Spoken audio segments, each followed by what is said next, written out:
Hallelujah.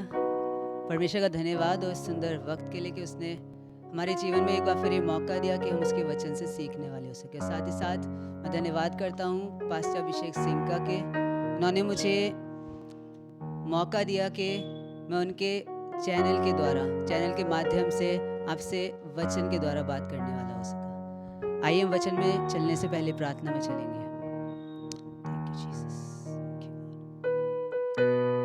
धन्यवाद करते हैं प्यारे पिता एक बार फिर से सुंदर वक्त के लिए परमेश्वर जो आपने हमारे जीवनों में दिया है प्रभु। धन्यवाद करते हैं प्रभु कि आपने एक बार फिर हमें ये मौका दिया कि हम आपके साथ संगति करने वाले हो सके, आपके वचनों के साथ संगति करने वाले हो सके प्रभु। धन्यवाद करता हूँ परमेश्वर आज की शाम के लिए पिता। चाहता हूँ प्रभु कि आप अपना कब्जा मुझ पर लीजिए पिता। सुनने वाले हर एक जन को पिता मैं आपके कब्जे में लेता हूँ पिता। चाहता हूँ प्रभु कि आप हर एक जन के हृदय पर अपना कब्जा लीजिए। प्रार्थना अपने उद्धार करता प्रभु यीशु मसीह के नाम से मांगता हूँ, आमीन। हालेलुया।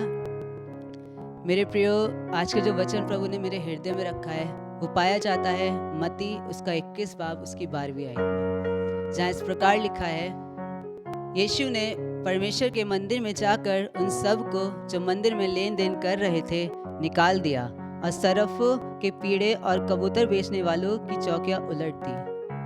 मेरे प्रियो, परमेश्वर का वचन बताता है कि जब प्रभु यीशु मसीह परमेश्वर के मंदिर में जाते हैं तो वो वहाँ देखते हैं कि लोग लेन देन कर रहे होते हैं और कई अन्य प्रकार के व्यापार उस स्थान पे हो रहे होते हैं। मेरे प्रियो, जब मैं इस वचन को पढ़ रहा था तब मेरे मन में एक बात आई कि जो लोग वहाँ व्यापार कर रहे थे वो बिना अनुमति के परमेश्वर के मंदिर में व्यापार करने कैसे पा रहे थे। प्रियो, अगर करने पा रहे थे तो इसका मतलब ये है कि किसी ने उन्हें अनुमति दी तब वो वहाँ पे आए और अपना व्यापार वहाँ शुरू किया। पर क्या बिना अनुमति के वो व्यापार कर पाते? मेरे प्रियो, हमारे जीवन में भी ऐसे ही होता है। दुष्ट हमारे सामने आता है एक पाप को लेके और उस पाप के जरिए वो हमसे अनुमति मांगता है हमारे जीवन में पाप का व्यापार करने की। मेरे प्रियो, वो हमारे सामने हमारी अभिलाषाओं को रखता है और उनके जरिए हमसे अनुमति मांगता है हमारे जीवन में उसके कार्य को करने की। प्रियो, जब हम उन पापों को करते हैं, उन पापों के जरिए जब हम उन पापों को करते हैं तो उन पापों के जरिए हम दुष्ट को अनुमति देते हैं कि वो अपनी युक्तियों को हमारे जीवन में पूरा कर सके, वो अपने कार्य को हमारे जीवन में पूरा कर सके, अपने पाप के व्यापार को हमारे जीवन में कर सके। मेरे प्रियो, दुष्ट व्यापार करता कैसे है? मेरे प्रियो, जब एक व्यापारी अपना व्यापार शुरू करता है तब उसका मोटिव ये रहता है कि जिस चीज़ का वो व्यापार कर रहा है उस चीज़ में लोगों का इंटरेस्ट लेके आने पाए। वो पूरी कोशिश करता है कि उस चीज़ में लोगों का इंटरेस्ट लेके आने पाए। हाँ प्रियो, जब तक उस चीज़ में लोगों का इंटरेस्ट नहीं आएगा तब तक उसका व्यापार नहीं चलेगा। मेरे प्रियो, दुष्ट भी ऐसा ही करता है हमारे जीवन में। वो तरह तरह के पापों को हमारे सामने इस तरह दिखाता है कि उन पापों में हमारा इंटरेस्ट आ जाए और हम वो पाप करें ताकि वो अपने पाप का व्यापार हमारे जीवन में कर सके। मेरे प्रियो, परमेश्वर का वचन बताता है मत्ती उसका 4 बाब उसके 8वीं आयत में, यहाँ इस प्रकार लिखा है, फिर इब्लिस उसे एक बहुत ऊंचे पहाड़ पर ले गया और सारे जगत के राज्य और उसका वैभव दिखाकर उससे कहा, यदि तू गिर कर मुझे प्रणाम करे तो मैं यह सब कुछ तुझे दे दूंगा। मेरे प्रियो, शैतान ने प्रभु यीशु मसीह के जीवन में भी ऐसे ही कार्य करने की कोशिश की। उसने अपनी बातों को उनके सामने इस तरह रखा कि उनका इंटरेस्ट उसकी बातों में आ जाए और वो चीज़ें कर लें। पर प्रियो, परमेश्वर का वचन बताता है जब वो शैतान यीशु मसीह से कहता है, यदि तू गिर कर मुझे प्रणाम करे तो मैं यह सब कुछ तुझे दे दूंगा। मेरे प्रियो, जब ये बात वो यीशु मसीह से कहता है तो यीशु मसीह उससे एक बात को कहते हैं।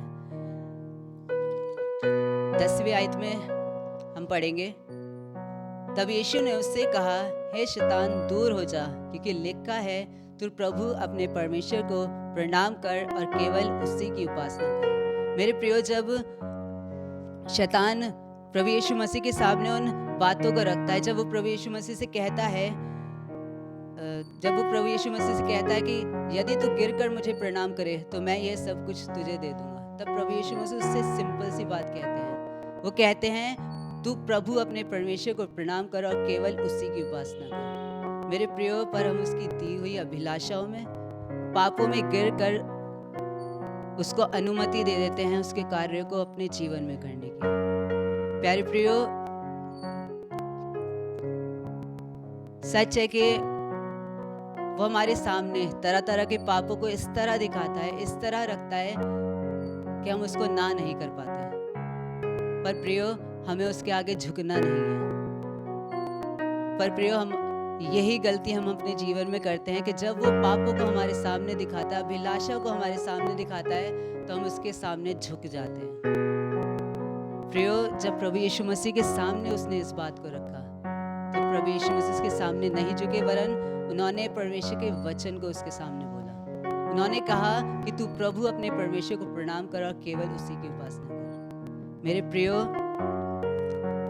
पर हम इस बात को अपने जीवन में नहीं कह पाते हैं। हम इसके दिए हुए पापों में, अभिलाषाओं में गिर कर उसके अधीन हो जाते हैं, अपनी देह को उसके अधीन कर देते हैं। मेरे प्रियो, परमेश्वर का वचन बताता है कि तुम नहीं जानते कि तुम्हारी देह पवित्र आत्मा का मंदिर है।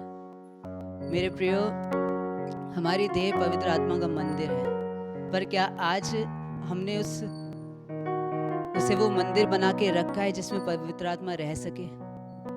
पता है आज हमने अपनी देह को क्या बना रखा है? हम वचन में से निकालेंगे मत्ती उसका 21 बाब उसकी 13वीं आयत, जहाँ इस प्रकार लिखा है, और उनसे कहा, लिखा है मेरा घर प्रार्थना का घर कहलाएगा, परंतु तुम उसे डाकुओं की खो बनाते हो। मेरे प्रियो, आज हमने परमेश्वर के इस मंदिर को डाकुओं की खो बना के रखा है, अर्थात उन बातों से इन्हें भर रखा है जो हमारे भीतर से खुशियों को, शांति को, सुकून को, प्रेम को और परमेश्वर के वचनों को चुरा के ले जाती है।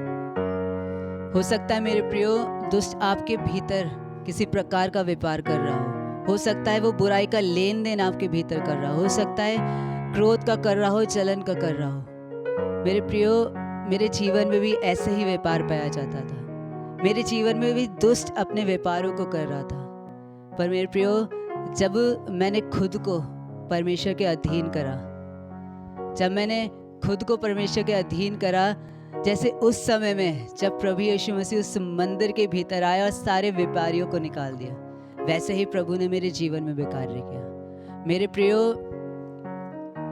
एक समय था जब मैं बहुत सी चीज़ों में पाया जाता था, एक बहुत तरह तरह की बातों में पाया जाता था, बुरी संगतियों में पाया जाता था, पाप में पाया जाता था। मेरे प्रियो, मैं बहुत कोशिश करता था कि मैं उन चीज़ों को ना करूं, पर कभी मुझसे नहीं हो पाया।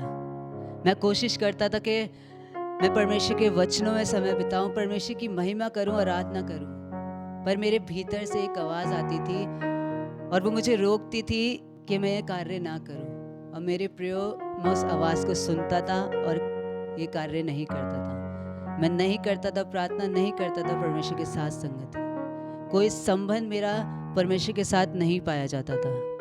संसार में, संसार की बातों में, संसारिक अभिलाषाओं में मेरा जीवन था। मेरे प्रियो, पर एक दिन आया जब मैं एक सभा में गया। वो सभा जीसस केयर मिनिस्ट्री में ही थी। मेरे प्रियो, जब मैं वहाँ पे आया तो पास्टर एक वचन को दे रहे थे। वचन का टॉपिक था धर्मी जन और भक्त जन। वचन था, जब पास्टर ने अपने वचन को शुरू किया तो बहुत सी बातें उन्होंने अपने वचन में ऐसी बोली जो अपने जीवन में मैं किया करता था।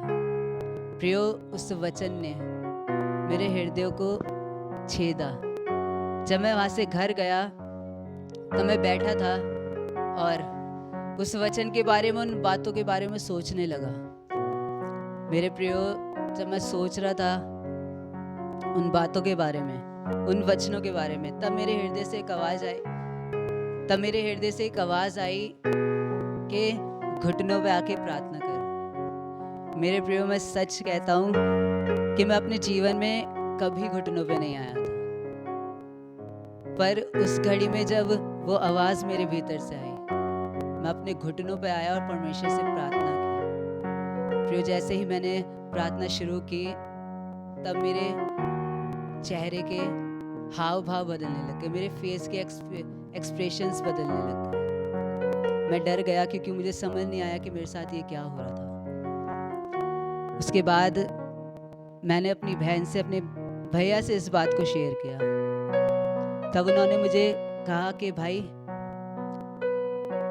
तू जीसस केयर मिनिस्ट्री के प्रेयर टावर पे जाना और पास्टर अभिषेक से इस बात को बांटना। मेरे प्रियो, अगले दिन मैं प्रेयर टावर पे आया, मैंने भैया से इस बात को बांटा।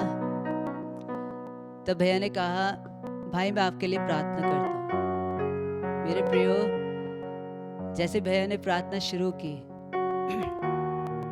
जैसे ही भैया ने प्रार्थना शुरू की, वो इविल स्पिरिट जो मेरे भीतर पाई जाती थी, वो भर के बाहर आ गई।